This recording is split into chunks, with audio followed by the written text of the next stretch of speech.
सुदर्शनपुर में MGNREGA में 7 लाख का भ्रष्टाचार, AJYCP ने की जांच की मांग। हाईलाकांदी 16 जुलाई सुदर्शनपुर ग्राम पंचायत में MGNREGA योजना के तहत सड़क निर्माण में करीब 7 लाख रुपए के भ्रष्टाचार का आरोप सामने आया है।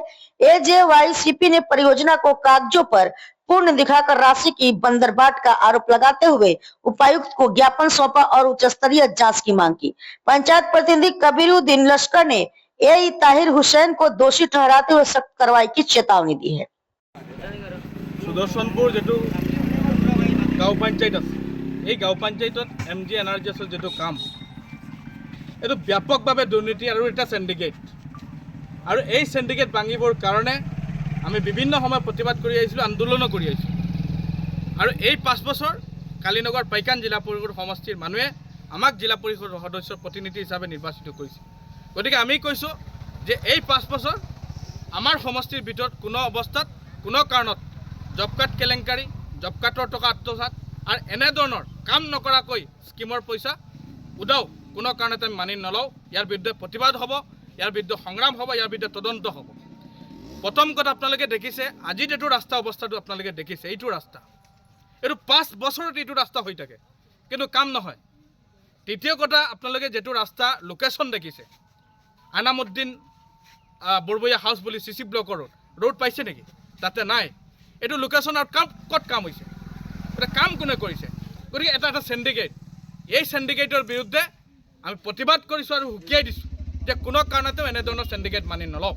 आज सरकारे आपनालोके देखिब हजार हजार कोटी टका NREGA नामत बराद्द दिছে, किन्तु प्रेक्टिकले सरकाৰৰ टकाबिलाक इउटिलाइज करार क्षेत्र एटा सिंडिकेट राज आछे और सरकारक बदनामी करि आछे और हेहे आजिर दिনত जेतु प्रमाण होइছে काम नकराকৈ एने धৰণৰ काम तेलुके एटा सिंडिकेट पार्टीये आत्मसात करि टकाबिलाक नायका करिছে।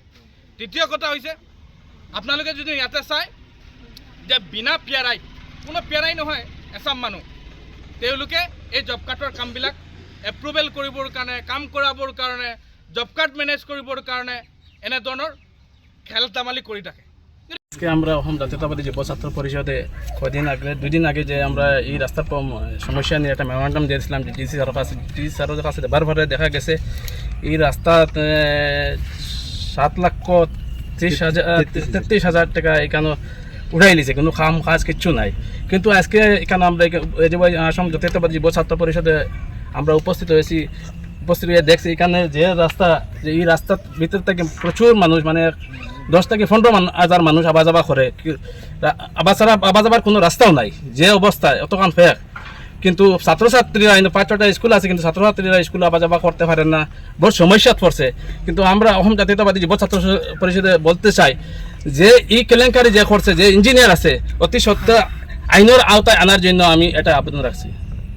আমার নাম শাহরুদ্দিন বড়বইয়া, লালা ব্লকের আন্ডারে আমরা পাতারিগাঁও সুদর্শনপুর পার্ট 2 একটি রাস্তার কাজে 7,35,000 টাকা স্কিমটা উঠা নিয়ে গেছি। আমরা ইঞ্জিনিয়ারের সাথে যোগাযোগ করার পরে ইঞ্জিনিয়ারে আরও আমরা অনেক দমকি দেন, তাই কোন পারলে কেস করে দিও, জিও করে দিও, তাই ইনকোয়ারি তো আইন না কিচ্ছু না।